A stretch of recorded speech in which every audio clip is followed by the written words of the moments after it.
Welcome back, everybody, to the KC Sports Report. I'm your host, Michael Darcy, and today I have the pleasure to be joined by my friend Josh Pham of ShowMeFootball.com. And in this video, we're going to talk about a player that might be on the outside looking in on the Chiefs' final 53-man roster. So, Josh, on Saturday's preseason game, we saw a guy play a lot of reps and really not look so good. And that guy is defensive back Nazeeh Johnson.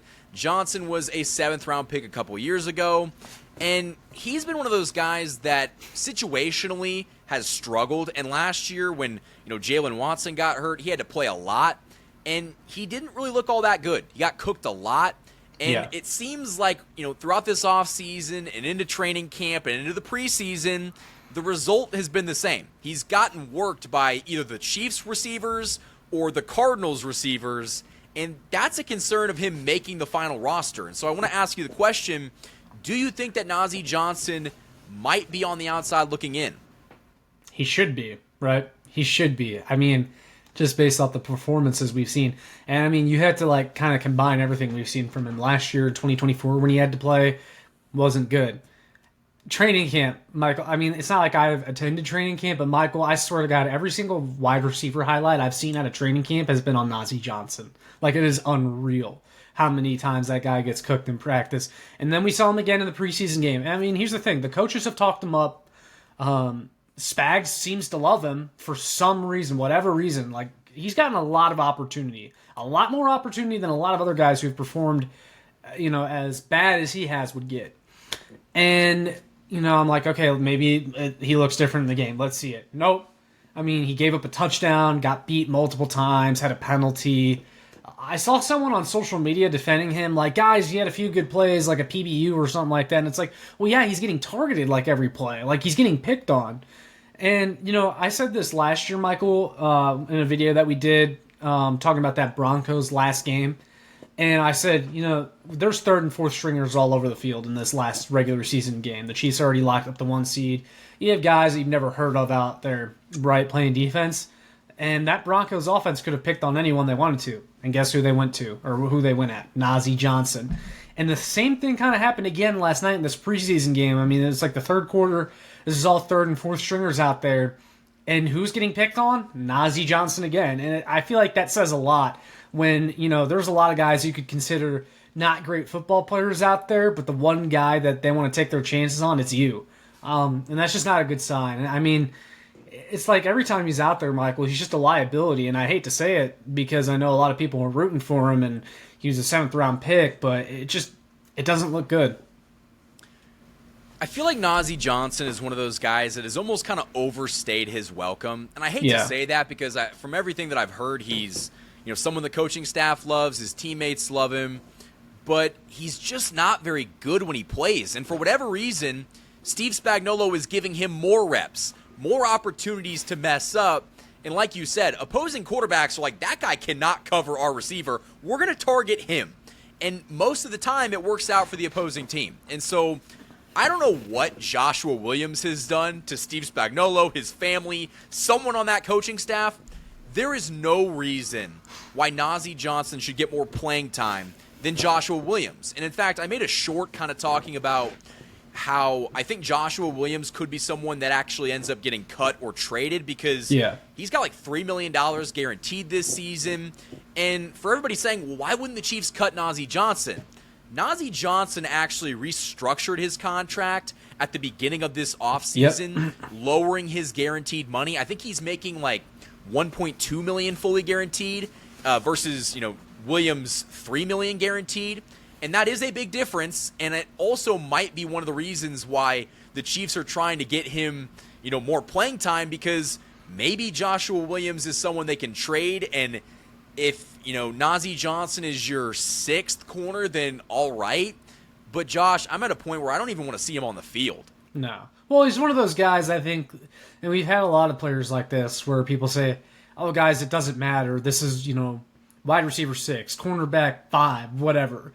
They're not going to really see the field. And then for some reason we see them on the field and catastrophic things are happening. Like I remember when Mecole Hardman came back when the Chiefs traded for him from the Jets a couple years ago, and everyone's like, Josh is wide receiver 6 or whatever, and he was out there fumbling the game away literally against the Denver Broncos. Ended our winning streak over the Denver Broncos that dated back to when Chris Jones was like 15 years old. I'm exaggerating, but and some things never change because Mecole Hardman is doing that in the preseason with the Packers. He did it again. This is what I'm talking about. I feel like we were gaslit into believing he was good at football. But anyway, that's a whole nother conversation. I said this as well on my channel, but I know people are going to roll their eyes when I say this, but there's been a lot of like Brett Veach versus Howie Roseman, conversations this offseason, especially after what the Eagles did to the Chiefs in the Super Bowl. Everyone's trying to be like the Eagles and that roster and the way they've done things. And there's always a lot of criticism towards Veach, even from me, if you guys have been watching Michael and I at all for any length of time. But I feel like Nazeeh Johnson is one of those guys that if Howie Roseman was running the show, he would have been gone a year ago. Like, they just don't put up with bad players, honestly.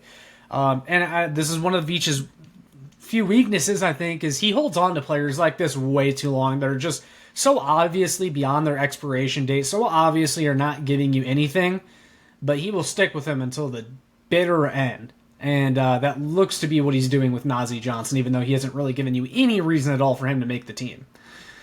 Well, and Josh, you know what sucks? Nazeeh Johnson should be an overwhelming success story. Someone that, was a 7th-round draft pick and helped this team, was on this team and played snaps in the playoffs, and they won Super Bowls with Nazeeh Johnson on the roster. And that should be an overwhelming success for Brett Veach, a great pick. There is no such thing as a bad 7th-round pick that ends up, playing snaps in a meaningful way and helps contribute. The unfortunate thing is just because it worked a couple years ago doesn't mean that it can work right now. And I think that, like you said, Brett Veach likes to hang on to guys longer than, most GMs would. Now, I don't want to get into the whole, Howie Roseman versus Brett Veach, because I think Brett Veach has done a fantastic job. I think that there might be someone on this coaching staff that is holding on to players like, this guy is my guy, because there's no reason why, Joshua Williams should be getting outplayed by Nazeeh Johnson. That doesn't make any sense. Like, Joshua Williams isn't great, but he is significantly better than Nazeeh Johnson. For sure. And I think, Nazeeh, because you mentioned how this should be a success story. I mean, it kind of was a couple years ago when he was someone that you only really saw on special teams. He was a good special teamer.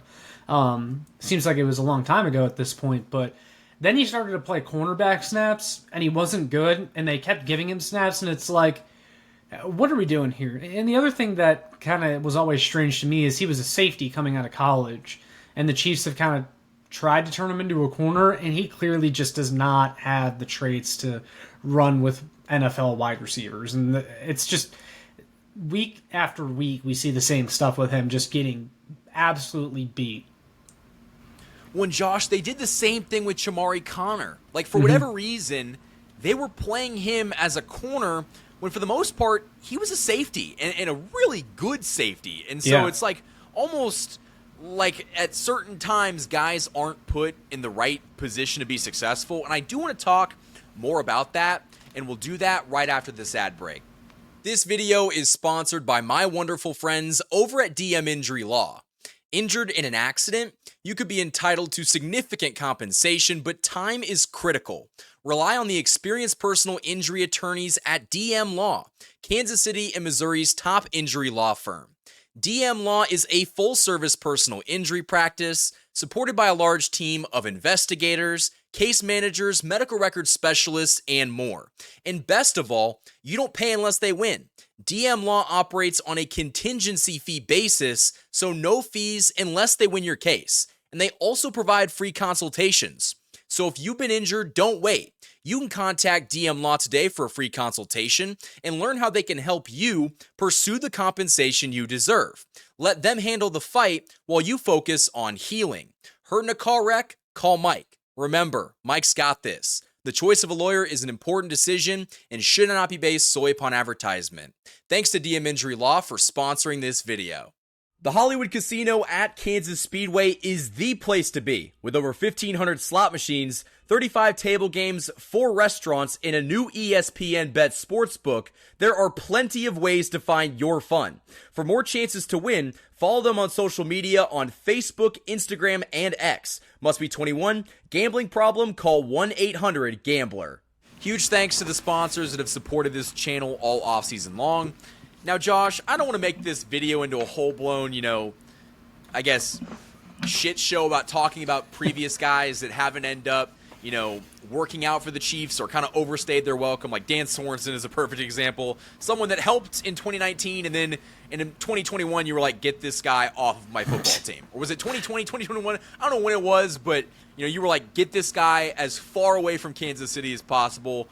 But I feel like the Chiefs need to go with the approach of just take the best available guys. Because, you always mentioned, how are these guys getting snaps? How is Nazeeh Johnson seeing the field? And it's because when injuries happen, your depth gets tested. And the Chiefs' depth is going to be tested this season.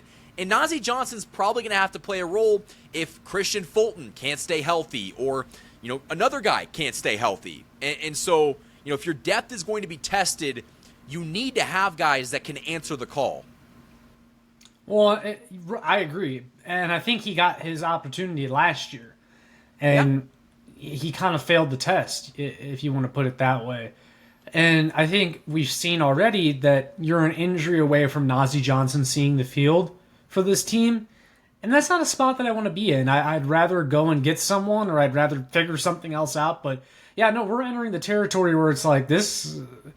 I mean, this is going to sound harsh, but this is like one of the worst players we've seen put on the uniform at the cornerback position for the Chiefs. And we've had some bad ones, Michael. I was seeing the tweets on Twitter like, is Nazeeh Johnson Phillip Gaines? Like, he was that bad in that preseason game, and I think that's the concerning thing. The Cardinals were playing guys that he should absolutely be dominating. And you saw Joshua Williams grade out very highly from PFF, and while PFF grades don't really mean anything, you saw one guy play against inferior competition and look a lot better, and one guy struggle against inferior competition. And if you think the Cardinals' third and fourth stringers could carve up Nazeeh Johnson, what is Jamar Chase going to do? What is someone of the caliber of an elite offense going to do against this guy? What are you going to do in a playoff game if someone goes down? And you're only as strong as your weakest link. And if Nazeeh Johnson is out there, they're going to target him. And that's something that it's going to make it's going to make us pull our hair out if we see him in a high leverage spot. And so, Josh, I think that we both agree that the Nazeeh Johnson experiment should be over. Is there anything else you want to add? I think that pretty much sums it up. And again, I don't want to be mean. I don't want to shit on the guy, but I think it's safe to say that he was a success story in Kansas City, but he's just kind of overstayed his welcome. And I think that I'll go ahead and leave it at that. But if you guys would let me know down in the comment section below what you guys think. Do you think the Chiefs should keep Nazeeh Johnson or cut him? I'm sure that the Chiefs Kingdom is not super happy with that performance against the Cardinals, but let me know what you guys think down in the comment section below. And Josh, my final question for you is, where can the people find your stuff? You can find me here on YouTube. Channel name is Show Me Football. You can check out the website, showmefootball.com, and then also follow me on Twitter at ShowMeFB. And guys, all that stuff will be linked in the description. Until next time, guys, thank you for watching this video. And as always, go Chiefs.